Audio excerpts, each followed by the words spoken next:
Hello my dear friends, welcome back to my channel. ಇನ್ನು ಇವತ್ತಿನ ವ್ಲಾಗ್ನ ಶುರು ಮಾಡ್ತಾ ಇದ್ದೀನಿ. ಗುರುವಾರ ಪೂಜೆ ಎಲ್ಲ ಮಾಡಿ ರೆಸ್ಟ್ ಮಾಡಿ ಆಮೇಲೆ ಕಾರ್ ಪಾರ್ಕಿಂಗ್ ತೊಳಿಬೇಕಾಗಿತ್ತು. ಬುಧವಾರ ನನಗೆ ತೊಳೆಯೋಕ್ಕಾಗಿರಲಿಲ್ಲ, ಹಾಗಾಗಿ ಕಾರ್ ಪಾರ್ಕಿಂಗ್ ಸಿಕ್ಕಾಬಟ್ಟೆ ಗಲೀಜಾಗಿತ್ತು. ಅದಕ್ಕೆ ಇವಾಗ ಫಸ್ಟು ಸೋಪ್ ಪೌಡರ್ ಎಲ್ಲ ಹಾಕಿ ಫ್ಲೋರ್ ಎಲ್ಲ ಉಜ್ಜಿ ಅದಾದಮೇಲೆ ಸ್ಟೆಪ್ಸ್ ಎಲ್ಲ ಒರೆಸ್ಕೊಂಡು ಬರ್ತಾ ಇದ್ದೀನಿ. ಇದು ಸ್ವಂತ ಮನೆ ಆಗಿರೋದ್ರಿಂದ ಮೇಲಿಂದ ಕೆಳಗಡೆವರೆಗೂ ನಾನೇ ಮಾಡ್ಕೊಬೇಕು. ಮೊದಲು ಬಾಡಿಗೆ ಮನೇಲಿ ಇದ್ದಾಗೆಲ್ಲ ಬರೀ ಮನೆ ಒಳಗಡೆ ಅಷ್ಟೇ ಕೆಲಸ ಮಾಡ್ಕೊತಾ ಇದ್ವಿ. ಆಮೇಲೆ ಕಾರ್ ಪಾರ್ಕಿಂಗ್ ಇದೆಲ್ಲ ಓನರ್ಗಳೇ ನೋಡ್ಕೊತಾ ಇದ್ರು. ಇವಾಗ ನಮ್ಮದೇ ಸ್ವಂತ ಆಯಿತು ಅಂತಂದರೆ ಮನೆ ಕೆಳಗಡೆ ಮನೆ ಒಳಗಡೆ ಎಲ್ಲ ಕೆಲಸಗಳು ಮಾಡ್ಕೊಬೇಕು. ಹಾಗಾಗಿ ನಾನು ವಾರದಲ್ಲಿ ಒಂದೊಂದು ಕೆಲಸಗಳು ಅಂತೇಳಿ ಇಟ್ಕೊಂಡಿರ್ತೀನಿ. ಸೋಮವಾರ ಮತ್ತು ಬುಧವಾರ ಏನೋ ಒಂದು ಸ್ವಲ್ಪ ಬ್ಯುಸಿ ಆಗಿದ್ರಿಂದ ಗುರುವಾರ ದಿನ ಅಂದರೆ ಬುಧವಾರ ತೊಳೆಯೋಣ ಅಂತ ಇತ್ತು, ಬಟ್ ಏನೋ ಬ್ಯುಸಿ ಕೆಲಸ ಇದ್ರಿಂದ ಮಾಡೋಕ್ಕಾಗಲಿಲ್ಲ.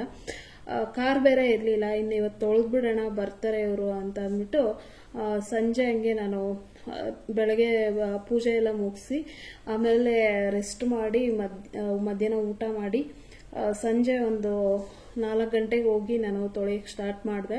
ಒಂದು 5 ಗಂಟೆ 5:15 ಏನೋ ಆಯಿತು ಎಲ್ಲ ನೀಟಾಗಿ ಉಜ್ಜಿ ತೊಳೆದು ಬರೋಷ್ಟೊತ್ತಿಗೆ. ಆಮೇಲೆ ಮನೆ ಸುತ್ತೂ ಅಷ್ಟೇ ಕಸ ಎಲ್ಲ ಗುಡಿಸ್ಬಿಟ್ಟು ಮನೆ ಮುಂದೆ ಕೂಡ ಎಲ್ಲ ಕಸ ಗುಡಿಸ್ಬಿಟ್ಟು ಆಮೇಲೆ ಸೋಪ್ ಪೌಡರ್ ಹಾಕಿ ಉಜ್ಜಿ ಸ್ಟೆಪ್ಸ್ ಎಲ್ಲ ಒರೆಸ್ಕೊಂಡು ಆಮೇಲೆ ಗೇಟ್ ಎಲ್ಲ ಉಜ್ಕೊಂಡು ಅದಾದಮೇಲೆ ಇವಾಗ ನೀರನ್ನ ಬಿಡ್ತಾ ಇದ್ದೀನಿ.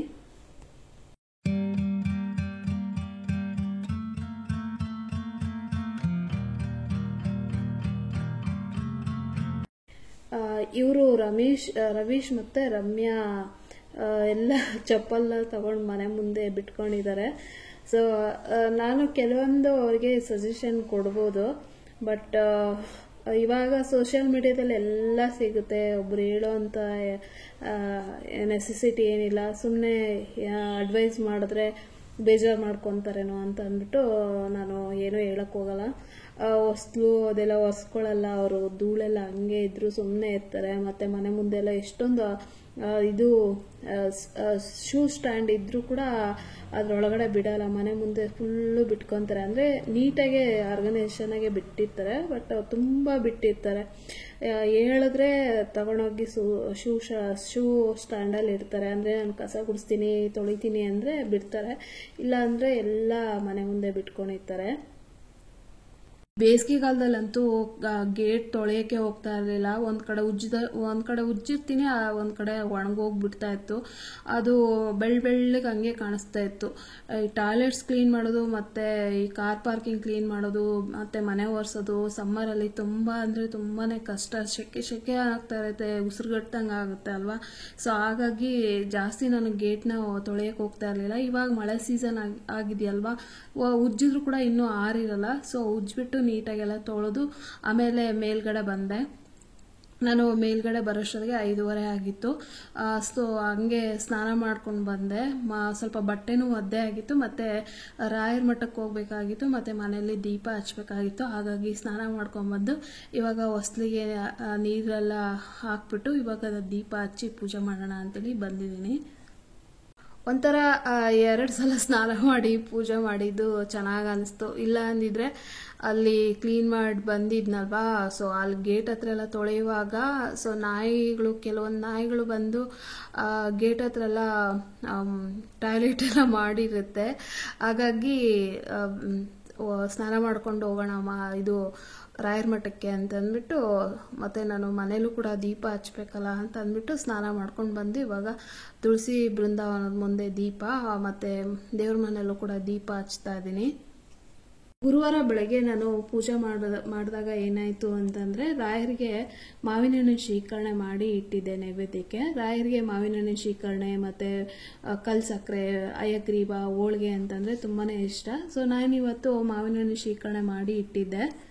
ಸಾಮಾನ್ಯವಾಗಿ ನಾವು ಸೋಷಿಯಲ್ ಮೀಡಿಯಾದಲ್ಲಿ ನೋಡ್ತಾ ಇರ್ತೀವಿ, ಸುಮ್ಮನೆ ಮೇಲೆ ಇಟ್ಟಿರ್ತಾರೆ, ಕೇಳಿದ ತಕ್ಷಣ ಹೂವು ಬೀಳುತ್ತೆ ಅಂತ ಅಂದ್ಬಿಟ್ಟು. ಆಗೋದು ಬೇಡ. ನನ್ನ ಮನಸ್ಸಲ್ಲಿ ಏನೋ ಒಂದಿದೆ, ನಾನು ಅದನ್ನು ಕೇಳ್ಕೊತಾ ಇದ್ದೀನಿ. ನೀವು ಅದು ಹೇಗೆ ಬೀಳಿಸ್ತೀರೋ ಗೊತ್ತಿಲ್ಲ ಅಂತೇಳಿ ನಾನು ಬೀಳದೇ ಇರೋ ಥರ ಹೂವನ್ನ ಚುಚ್ಚಿಬಿಟ್ಟು ನಾನು ದೇವ್ರ ಮನೇಲಿ ದೀಪ ಹಚ್ಚಿ ಇಲ್ಲಿ ಹೊರಗಡೆ ಬಂದು ತುಳಸಿ ಬೃಂದಾವನ ಪೂಜೆ ಮತ್ತು ಹೊಸ್ಲು ಪೂಜೆ ಮಾಡ್ಕೊಂಡು ಬರೋಷ್ಟೊತ್ತಿಗೆ ದಾಸವಾಳ ಹೂವನ ಬಲಗಡೆಯಿಂದ ರಾಯರು ಮಾವಿನ ಹಣ್ಣಿನ ಶೇಖರಣೆ ಒಳಗಡೆ ಬೀಳ್ಸಿದ್ರು. ಅಲ್ಲಿಗೆ ರಾಯರಿಗೆ ತುಂಬಾ ಇಷ್ಟ ಆಗಿದೆ ಮಾವಿನ ಹಣ್ಣಿನ ಶೇಖರಣೆ ಅಂತ ಅಂದ್ಬಿಟ್ಟು ನಾನು ಇವತ್ತು ತುಂಬಾ ಖುಷಿ ಪಟ್ಟೆ. ಯಾವಾಗಲೂ ಹೂವನ್ನ ಸಂಜೆ ಅಷ್ಟೊತ್ತಿಗೆ ಬೀಳಿಸ್ತಾ ಇದ್ರು. ಅವತ್ತು ಬೆಳಗ್ಗೆನೆ ಮಲ್ಲಿಗೆ ಹೂವು ಮತ್ತು ಇದು ದಾಸವಾಳ ಹೂವು ಎತ್ತಿಟ್ಟೆ. ಆಮೇಲೆ ನಾನು ಆರತಿ ಬೆಳಗಣ ಅಂತ ಹೇಳ್ಬಿಟ್ಟು ತುಳಸಿ ಬೃಂದಾವನಕ್ಕೆ ಬೆಳಕೊಂತ ಇದ್ದೆ. ಅಷ್ಟೊತ್ತಿಗೆ ಮಲ್ಲಿಗೆ ಹೂವು ಒಂದು ಬಿದ್ದಿತ್ತು ಒಳಗಡೆ.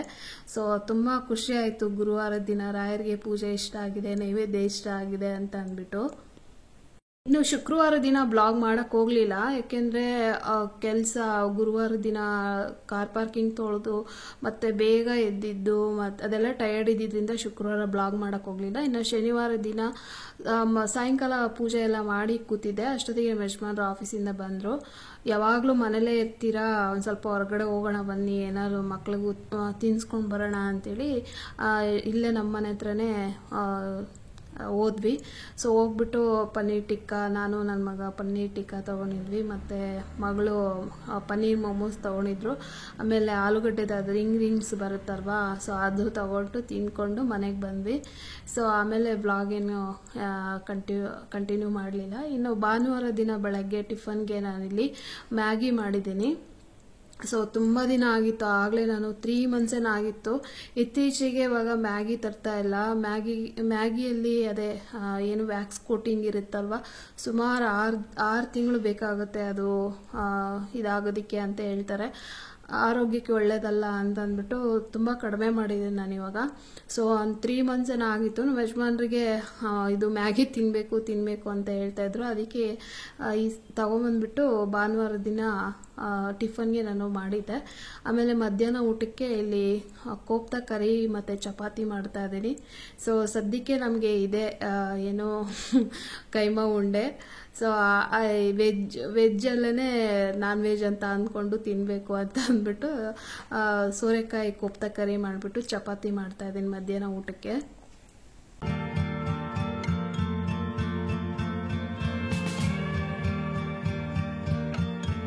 ನಾನ್ ವೆಜ್ ತಿಂದೇ ಇದ್ದಾಗ ಈ ಥರ ಮಾಡ್ಕೊಂಡು ತಿಂದರೆ ಒಂಥರ ನಾನ್ ವೆಜ್ ತಿಂತಾ ಇದ್ದೀವೇನೋ ಅಂತ ಅನಿಸುತ್ತೆ. ಮಕ್ಕಳಿಗೆಲ್ಲ ಇವ್ರು ಹಾಗೆ ಹೇಳಿದ್ದು. ಈ ಸಂಡೇ ಅವ್ರಿಗೆ ತರಿಸ್ಕೊಡ್ಲಿಲ್ಲ. ಸೊ ನೆಕ್ಸ್ಟ್ ಸಂಡೆಯಿಂದ ಮಾಡ್ತೀವಲ್ವ ಅಂತ ಅಂದ್ಬಿಟ್ಟು ಈ ಸಂಡೇ ಮಾಡೋಕ್ಕೆ ಹೋಗಲಿಲ್ಲ. ಸೊ ಇದನ್ನ ಅವರು ವೆಜ್ ಅಂತ ಹೇಳಿಲ್ಲ ಮಕ್ಕಳಿಗೆ. ಚಿಕನ್ ಏನೋ ಕೈಮಾ ಸಾರು ಮಾಡಿದ್ದಾರೆ ನಿಮ್ಮಮ್ಮ, ಗ್ರೇವಿ ಮಾಡಿದ್ದಾರೆ ಅಂತೇಳಿ ಹೇಳ್ತಾ ಇದ್ರು. ಸೊ ಒಂಥರ ಚೆನ್ನಾಗಿತ್ತು ಅಂತ ಹೇಳ್ತಾ ಇದ್ರು. ಅಂದರೆ ಸ್ಟ್ಯಾಂಡರ್ಡ್ ಡಾಬಾದಲ್ಲಿ ಸಿಗುತ್ತಲ್ವಾ ಆ ಥರ, ಇಲ್ಲಾಂದರೆ ರೆಸ್ಟೋರೆಂಟಲ್ಲಿ ತಿಂತಾ ಇದೀವಿ ನಾನು ಆ ಥರ ಇದೆ ಅಂತ ಹೇಳ್ತಾ ಇದ್ರು.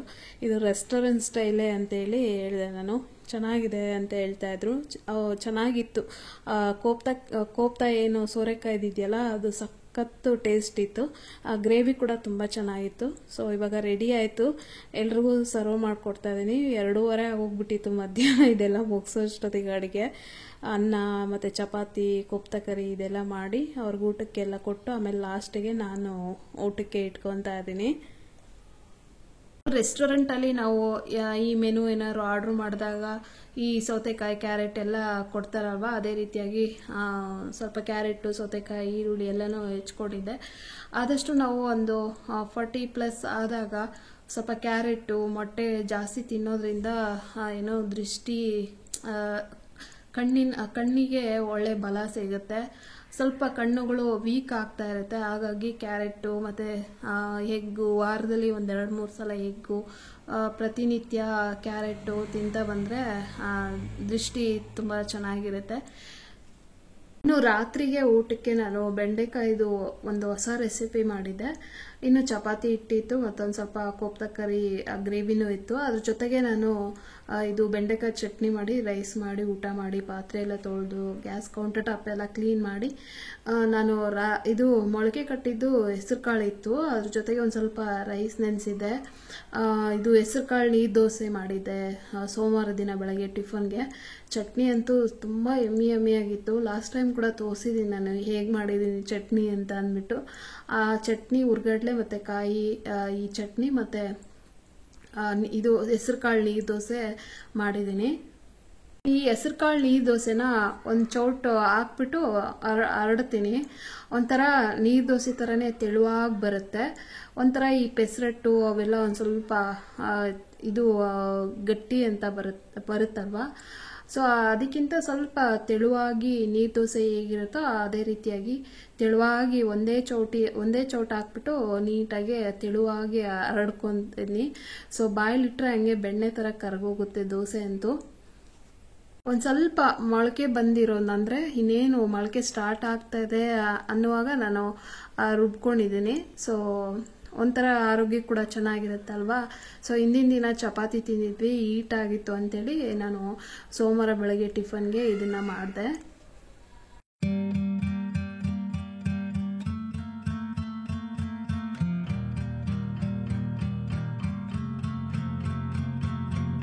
ಮತ್ತು ಪ್ರತಿ ದೋಸೆ ಹಾಕ್ಬೇಕಾದಾಗಲೂ ಸ್ವಲ್ಪ ಈರುಳ್ಳಿ ಅದು ಇದಿರುತ್ತಲ್ವ, ಅದನ್ನು ನಾವು ಉಜ್ಜಿಬಿಟ್ಟು ದೋಸೆ ಹಾಕಿದರೆ ದೋಸೆಗಳು ಕಚ್ಕೊಳ್ಳಲ್ಲ. ಸೊ ನೋಡ್ತಾ ಇರ್ಬೋದು ಎಷ್ಟು ತೆಳು ಸಾಫ್ಟಾಗಿದ್ರೂ ಕೂಡ ಈರುಳ್ಳಿ ಉಜ್ಜಿರ್ತೀವಲ್ಲ ದೋಸೆ ಅನ್ನೋದು ನೀಟಾಗಿ ತೊಳುತ್ತೆ.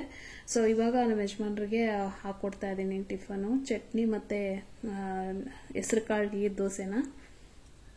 ಯಾವಾಗಲೂ ಕಾಳು ಸಾಲಡು ಅದು ಇದು ತಿಂದು ಬೋರ್ ಆದಾಗ ಸೊ ಈ ಥರ ಕೂಡ ಮಾಡ್ಕೊಬೋದು. ಮತ್ತು ವೆಯ್ಟ್ ಲಾಸ್ ಆಗೋದಕ್ಕೆ ಕೂಡ ತುಂಬಾ ಹೆಲ್ಪ್ ಆಗುತ್ತೆ, ಮತ್ತು ಹೆಲ್ದಿ ಕೂಡ ಅಲ್ವಾ.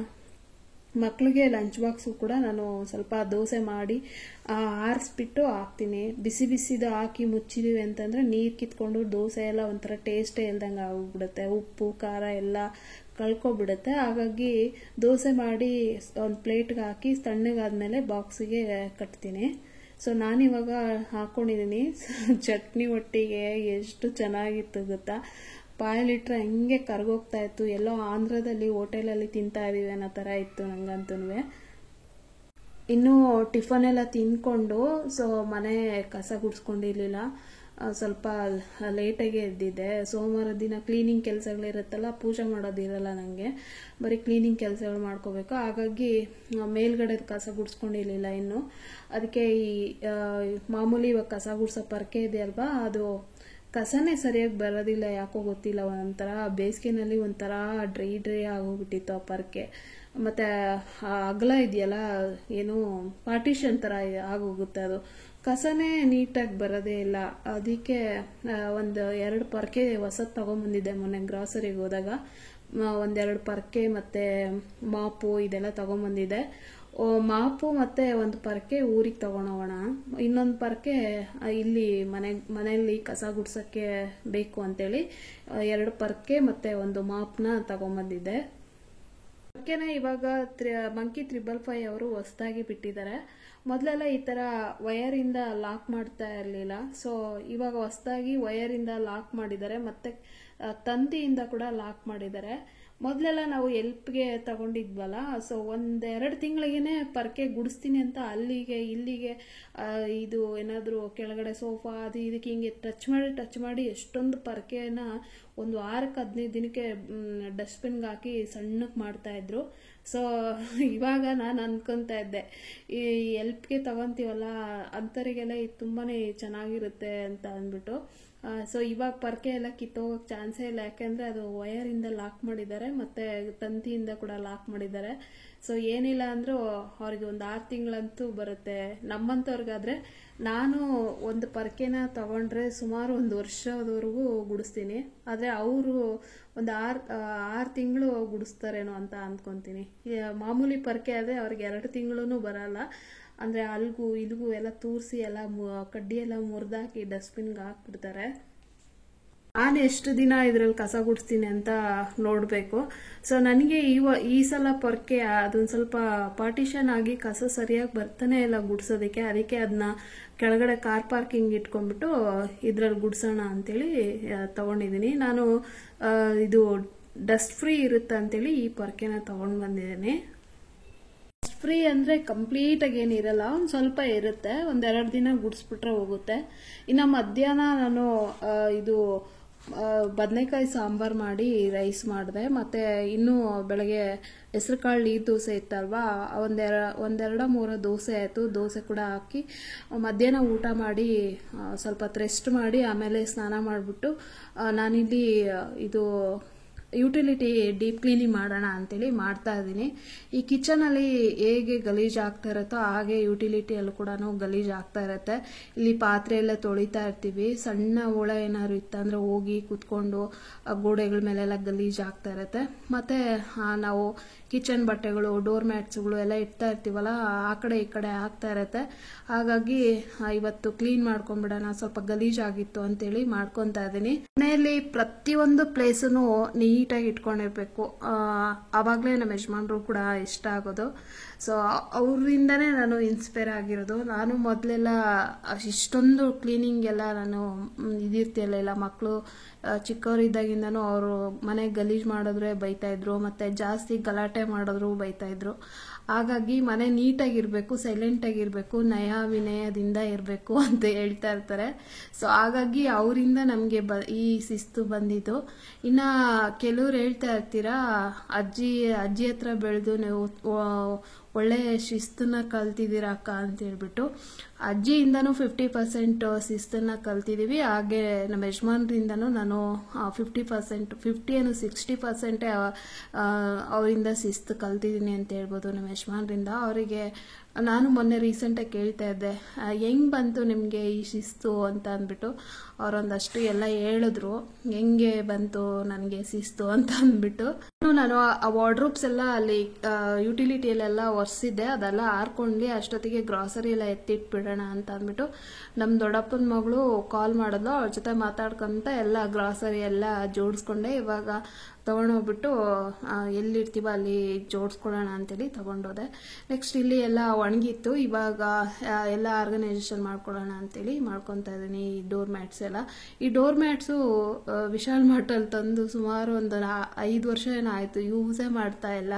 ಸೊ ಒಂಥರ ಜಾರುತ್ತೆ ಅದು, ಅದಕ್ಕೆ ನನಗೆ ನೋಡೋಕೆ ಇಷ್ಟ. ಬಟ್ ಒಂಥರ ಅದನ್ನ ಫ್ಲೋರ್ಗೂ ಕೂಡ ಒಂಥರ ಗಮ್ ಥರ ಅಂಟ್ಕೊಳುತ್ತೆ, ಅದಕ್ಕೋಸ್ಕರ ಯೂಸ್ ಮಾಡ್ತಾ ಇಲ್ಲ. ಸೊ ಇವಾಗ ಅಲ್ಲಿ ಯೂಸ್ ಆ್ಯಂಡ್ ಥ್ರೋ ಬಾಕ್ಸ್ ಇಟ್ಟಿದ್ದೀನಲ್ಲ, ಅಲ್ಲೇನು ಜಾಸ್ತಿ ಏನು ಗಲೀಜಿರಲಿಲ್ಲ, ಅದಕ್ಕೋಸ್ಕರ ತೆಗ್ದಿಲ್ಲ. ಇಲ್ಲೆಲ್ಲ ಇವಾಗ ಮೊದಲು ಆ ಸೈಡು ಲಾಸ್ಟ್ಗೆ ಇಟ್ಕೊತಾ ಇದ್ದೆ ಇದು ಡೋರ್ ಮ್ಯಾಟ್ಸು ಇವೆಲ್ಲನೂ. ಸೊ ಈ ಸಲ ಈ ಕಡೆನೇ ಇಟ್ಕೊತಾ ಇದ್ದೀನಿ. ಅಲ್ಲಿ ಪಾತ್ರೆ ತೊಳೆಯೋದು ಅದು ಕಲ್ಲು ಮೇಲೆ ಹತ್ಬಿಟ್ಟು ತೊಗೋಬೇಕಾಗಿತ್ತು, ಅದಕ್ಕೆ ಇಲ್ಲೇ ಲ್ಯಾಡರ್ ಹಾಕ್ಕೊಂಡ್ರೆ ಸಿಗುತ್ತೆ ಅಂತೇಳಿ ಫಸ್ಟ್ರಲ್ಲೇ ಇಡ್ತಾ ಇದ್ದೀನಿ. ನೆಕ್ಸ್ಟ್ ಸೆಕೆಂಡ್ ಒನ್ನಲ್ಲಿ ನಾನು ಕಿಚನ್ ಬಟ್ಟೆಗಳು ಮತ್ತು ದೇವ್ರ ಫೋಟೋ ಸೋರಿಸೋ ಬಟ್ಟೆಗಳು ಇವನ್ನೆಲ್ಲ ಇಟ್ಕೊತಾ ಇದ್ದೀನಿ.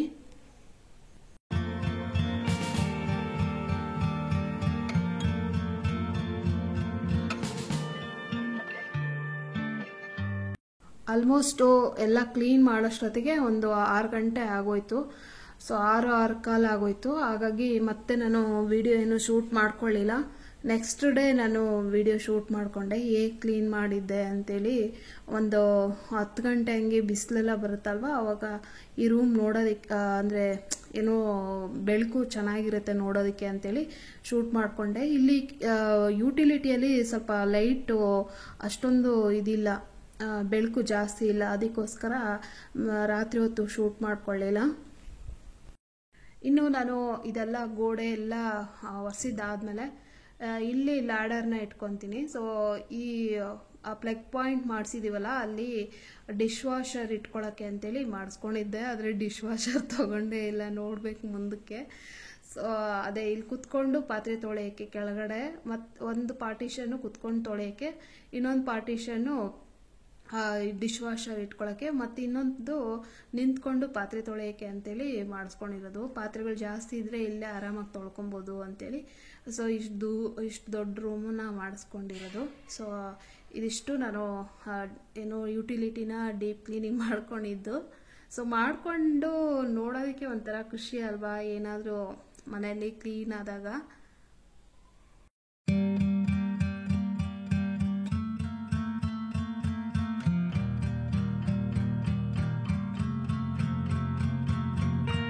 ಇನ್ನು ಇಲ್ಲಿ ನೋಡ್ತಾ ಇರ್ಬೋದು ಕುತ್ಕೊಂಡು ತೊಳೆಯೋಕ್ಕೆ ಎಷ್ಟೊಂದು ಸ್ಪೇಸ್ ಇದೆ ಅಂತ ಅಂದ್ಬಿಟ್ಟು.